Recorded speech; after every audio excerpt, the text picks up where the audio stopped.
Welcome to the Slop Farm. Enjoy the video.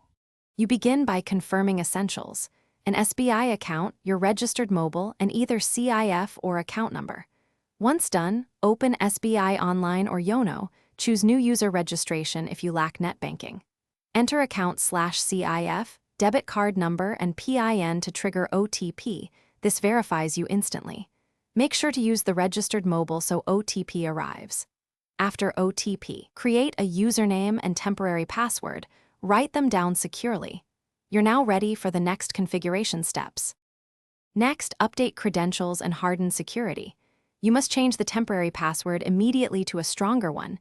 Mix letters, numbers, and symbols. Avoid obvious words. Then set your profile, email, transaction MPIN, and preferred accounts. Enable two-factor options and SMS or email alerts so you're informed of activity. Also register beneficiaries for fund transfers when prompted. These steps protect you and allow full access to payments, statements, and bill services once complete.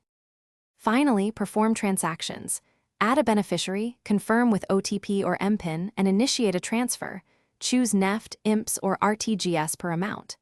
Use bill pay and e-statement features for routine banking. Make sure to log out after each session and avoid public Wi-Fi. If something goes wrong, clear browser cache, try a different browser or the Yono app, and double-check beneficiary details. If problems persist, contact SBI support with your CIF and transaction reference. That resolves most issues quickly. Thanks for watching. Consider subscribing if we helped you today.